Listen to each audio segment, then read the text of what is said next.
दोस्तों, क्या आपने कभी सोचा है कि साधु संतों की दुनिया कैसी होती है? गेरुआ वस्त्र पहनना, सिर पर जटाजूट बांधना और भस्म से खुद को सजाना, ये सब शायद आपने देखा होगा। लेकिन जब हम नागा साधुओं का नाम सुनते हैं तो हमारे मन में एक खास छवि बनती है।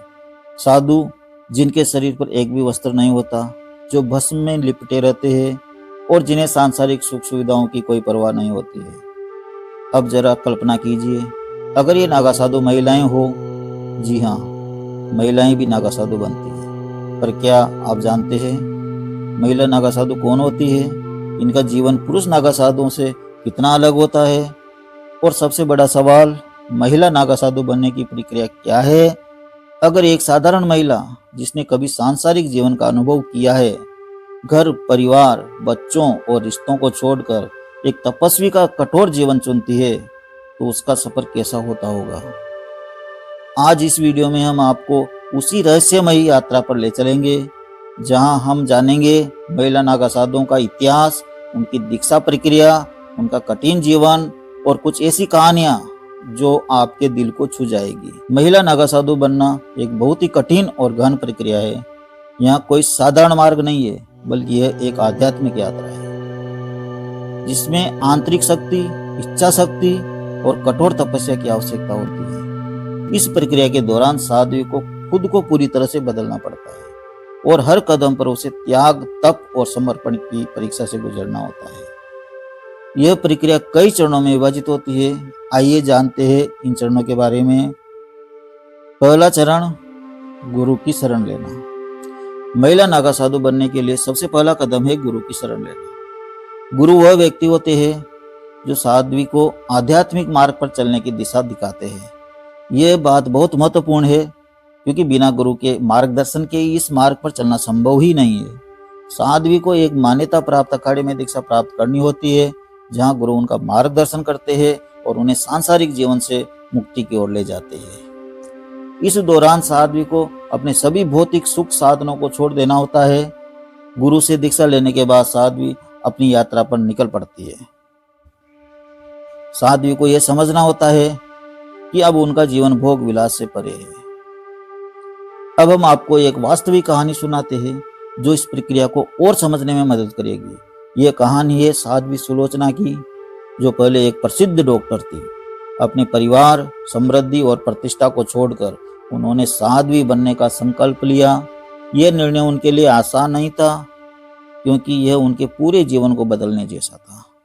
साध्वी सुलोचना ने 12 साल तक कठोर साधना की, जिसमें उन्हें भक्ति, तपस्या, साधना की कठिन प्रक्रिया का पालन किया और उनके गुरु ने उन्हें हर दिन ध्यान और साधना में लगने की सलाह दी, जिससे वह अपने अंदर की असली शक्ति को महसूस कर सके। गुरु के आशीर्वाद से उन्हें दीक्षा दी गई और उनका नाम बदलकर साध्वी अंबागिरी रखा गया। अब वह एक डॉक्टर नहीं, बल्कि एक तपस्विनी थी, जो भिक्षाटन करके अपना जीवन यापन करती थी। नागा साधु बनने के लिए सबसे बड़ा कदम होता है महाप्रयाण। महाप्रयाण का अर्थ है सांसारिक मृत्यु। यह एक प्रतीकात्मक मृत्यु है, जिसमें साध्वी को अपनी पुरानी पहचान, परिवार और संपत्ति को छोड़ना होता है। साध्वी को समाज की सभी सांसारिक बंधनों से मुक्त करना होता है, ताकि वह पूरी तरह से आध्यात्मिक रूप से अपनी यात्रा पर आगे बढ़ सके। इस प्रक्रिया में साध्वी का जीवन पूरी तरह से बदल जाता है। अब वह किसी के लिए पत्नी, माँ या बहन नहीं होती, बल्कि वह एक साध्वी बन जाती है। जिसके बाद साध्वी के वस्त्रों का त्याग किया जाता है। यह वस्त्र त्यागना केवल एक शारीरिक परिवर्तन नहीं होता, बल्कि यह मानसिक और आत्मिक शुद्धता की ओर एक कदम होता है। साध्वी अपनी पहचान और दुनिया से पूरी तरह से मुक्त हो जाती है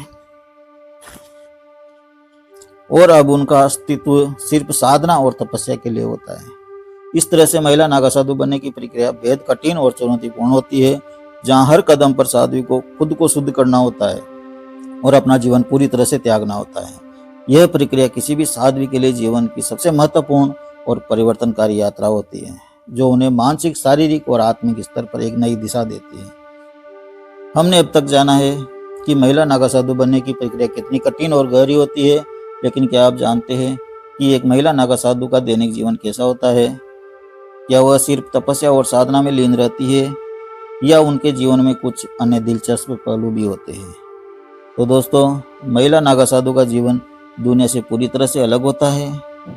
यह जीवन एक अद्भुत मिश्रण है तपस्या, भिक्षाटन, ध्यान और कठिन अभ्यास का। आइए जानते हैं महिला नागा साधु के दैनिक जीवन के बारे में। वह कैसे अपनी सुबह की शुरुआत करती है, उनका दिन कैसे गुजरता है और आखिरकार वह कैसे इस कठिन जीवन को अपनाती है। महिला नागा साधु का दिन सूर्योदय से पहले शुरू होता है। आपने सुना है कि ब्रह्म मुहूर्त में उठने से व्यक्ति के मन और आत्मा को शुद्धि मिलती है। यही कारण है कि महिला नागा साधु का दिन ब्रह्म मुहूर्त में शुरू होता है। यह समय उनके लिए विशेष होता है क्योंकि यह वक्त आत्मचिंतन, ध्यान और साधना के लिए सबसे उपयुक्त माना जाता है। इस समय साध्वी न केवल अपने शरीर की शुद्धि करती है बल्कि अपनी आत्मा को भी सशक्त बनाने के लिए ध्यान करती है। यह सुबह का समय उनके लिए हर प्रकार की भटकन से मुक्ति पाने और भीतर की शांति को अनुभव करने का होता है। साध्वी गहरी समाधि में बैठकर ध्यान करती है और इसी ध्यान से वह अपनी आत्मा को शुद्ध करती है। क्या आपको यह नहीं लगता कि ऐसे वातावरण में बिना किसी बाहरी विक्षेप के खुद से जुड़ने का अनुभव कितना अद्भुत होता होगा। साध्वी के दिन की शुरुआत का एक और अहम हिस्सा है गंगा स्नान। यह किसी साध्वी के लिए मात्र एक शारीरिक सफाई नहीं बल्कि यह मानसिक और आध्यात्मिक शुद्धि का भी प्रतीक है। गंगा के जल में स्नान करना न केवल उनके शरीर को शुद्ध करता है बल्कि यह उन्हें संसार की निंदा और अवगुणों से भी मुक्त करता है। गंगा स्नान के बाद साध्वी अपने शरीर पर भस्म का तिलक लगाती है। भस्म को उनके जीवन का एक अहम हिस्सा माना जाता है।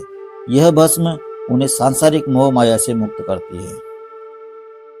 यह भस्म उनके आत्मिक शुद्धिकरण का प्रतीक है और उन्हें यह याद दिलाती है कि अब वे इस दुनिया से जुड़े नहीं है।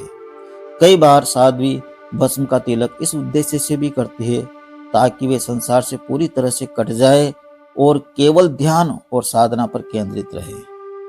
क्या आपको यह नहीं लगता कि किसी भी साध्वी के लिए भस्म का तिलक करना एक बहुत बड़ा प्रतीक है जिसमें वह पूरी तरह से बाहरी दुनिया से कट जाती है और अपने भीतर की यात्रा पर ध्यान केंद्रित करती है। अब हम बात करते हैं साध्वी के जीवन के एक अन्य महत्वपूर्ण पहलू भिक्षाटन। नागा साधु, विशेष रूप से महिला नागा साधु, अपनी रोज की जरूरतें भिक्षाटन से पूरी करती है। यह भिक्षाटन केवल उनकी भूख को शांत करने के लिए नहीं बल्कि यह उनकी तपस्या का हिस्सा होती है। महिला नागा साधु का भिक्षाटन केवल भौतिक भोजन प्राप्त करने के लिए नहीं होता बल्कि यह उनके आत्म संयम का भी प्रतीक होता है। वह जो भी भिक्षाटन से प्राप्त करती है उसे वह भगवान का प्रसाद मानकर ग्रहण करती है। भिक्षाटन के दौरान उन्हें एक महत्वपूर्ण सबक मिलता है कि जीवन में कुछ भी स्थिर नहीं है, सब कुछ बदलता रहता है। महिला साध्वी भिक्षाटन के दौरान एक अद्भुत संतोष अनुभव करती है। उन्हें यह एहसास होता है कि जो कुछ भी मिल रहा है वह भगवान का आशीर्वाद है।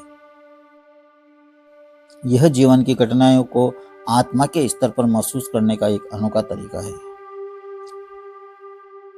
दिन के अंत में साध्वी रात का समय आत्मचिंतन में व्यतीत करती है।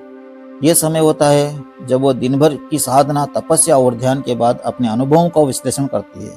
रात को वह साधना के दौरान हुए भव्य अनुभवों को याद करती है और अपनी मानसिक शांति को फिर से पा लेती है। कुछ साध्वियां रात को खुले आकाश के नीचे साधना करती है ताकि वे ब्रह्मांड की ऊर्जा के संपर्क में रह सकें। उनके लिए यह रात का समय पुनर्निर्माण और आत्मा की शुद्धि का होता है। यह सब इतना गहन और अद्भुत है कि हमें यह समझने में कुछ समय लग सकता है, लेकिन यह उनकी आध्यात्मिक यात्रा का अभिन्न हिस्सा है। तो दोस्तों, महिला नागा साधु का जीवन एक साधारण जीवन से बहुत दूर होता है। यह एक तपस्वी जीवन है जो शारीरिक, मानसिक और आध्यात्मिक तपस्या से परिपूर्ण होता है। हर दिन उन्हें अपनी इच्छाओं और संसार के बंधनों से मुक्त होकर एक नई दिशा में बढ़ना होता है। यह जीवन केवल साधना, तपस्या और आत्मज्ञान का नहीं बल्कि आत्मिक संतुष्टि और शांति की यात्रा है जो शायद सामान्य व्यक्ति के लिए एक सपना सा हो।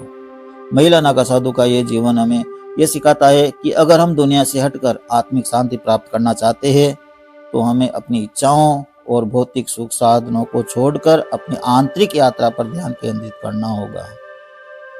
इस तरह से महिला नागा साधु का दैनिक जीवन न केवल कठिन होता है बल्कि इसमें कई ऐसे पहलू होते हैं जो हमें आश्चर्यचकित और प्रभावित करते हैं। महिला नागा साधुओं का समाज में महत्वपूर्ण स्थान होता है। वे न केवल धार्मिक बल्कि सामाजिक संरचना का भी एक महत्वपूर्ण हिस्सा होती है। महिला नागा साधु समाज में अपनी आस्था, त्याग और तपस्या के लिए जानी जाती है। यह महिलाओं को यह संदेश देता है कि वे भी पुरुषों के समान आध्यात्मिक उन्नति प्राप्त कर सकती हैं। साध्वी अपनी साधना के माध्यम से समाज के अन्य महिलाओं को प्रेरित करती हैं जो पारंपरिक सोच और सीमाओं से बाहर नहीं निकल पाती। साध्वी राधिका की कहानी एक प्रेरणा है। वह एक छोटे से गांव की लड़की थी, लेकिन समाज के पारंपरिक बंधनों से उन्हें कभी भी संतोष नहीं हुआ। उनके मन में हमेशा यह सवाल था कि क्या महिलाएं भी पुरुषों के समान संतुष्ट हो सकती है।